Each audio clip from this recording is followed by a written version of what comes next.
මොකද බණ්ඩිලා ගමේ හැමතැනම ඔබ ගැන කතා වෙන්නේ. ඔබ දැන් කුඩුකාරයාලුනේ. ගමේ උන් කියන කතා නෙමෙයි බා. මං කියන කතාව අහගෙන ඉඳපන්කෝ. ඕන් අහගනින් ඈ. Yo, මේ වගේ චීත කියන්න කලින් හැරිලා බලපිය අඳුරු කළ අතීතය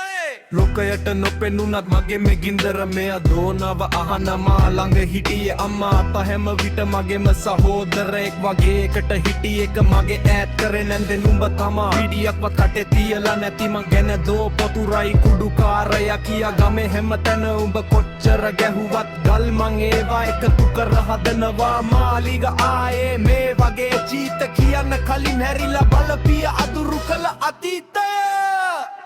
මගේ හදවතේ රැඳුණු කතා මටම ඇසි ගැටි එක දවසක මගේ මේ නිශ්ශබ්දය ඔබට කෙටි වෙයි උත්තර වැටුණත් නැගිටින්න ඉගෙන ගත මං හෙට දිනේ මගේ වෙයි ඒකයි මගේ විශ්වාසය සත්තමන් අඳුරේ හිටියත් මට දිස් වෙයි මගේ ඉදිරිය අද මාව හිනා කරන් උන් කාලෙකට පස්සේ මගේ නම කියනවා උඩින්ම ස්ටේජ් එකසේ මගේ හදවතේ කැටපත් ක්‍රැක් වුණා දිදුනේ නෑ තාමත් අද මාව කපපු උන්ට හෙට මාව නැතිව බහ මගේ නම කියන්නේ දවසක ගෞරවෙන් අද නොපු කතා හෙට අහ යවදානෙන් මගත නොබලනු පෙනුනත් මගේ මේ ගින්දර දිගටම අදුරෙන් ආපු මම බබලෙයි අද ඉර වගේ මගේ හදවතේ රැඳුණු කතා මටම ඇසි ගැටි එක දවසක මගේ මේ නිශ්ශබ්දය ඔබට කෙටි වෙයි උත්තර වැටුණත් නැගිටින්න ඉගෙන ගත මං හෙට දිනේ මගේ වෙයි ඒකයි මගේ විශ්වාසය සත්තමන් අදුරේ හිටියත් මට දිස් වෙයි මගේ ඉදිරිය අද මාව හිනා කරන් උන් කාලෙකට පස්සේ මගේ නම කියනවා උඩින්ම ස්ටේජ් එකසේ මගේ හදවතේ කැටපත් ක්‍රැක් වුණා දිදුනේ නෑ තාමත් අද මාව කපපු උන්ට හෙට මාව නැතිව බහ මගේ නම කියන්නේ දවසක ගෞරවෙන් අද නොපු කතා හෙට අහ යවදානෙන් මගත නොබලනු පෙනුනත්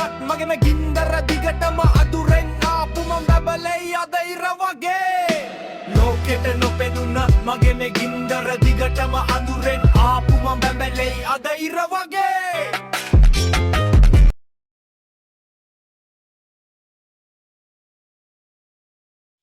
ගමේ උන් කියන කතාව වගේ දෙයක කොහොමද ඒකේ සැප? අම්මෝ ඒක නම් ගමේ ඇන්ඩිලාට සැරනම වදින්න දීලා තියෙනවා ඈ.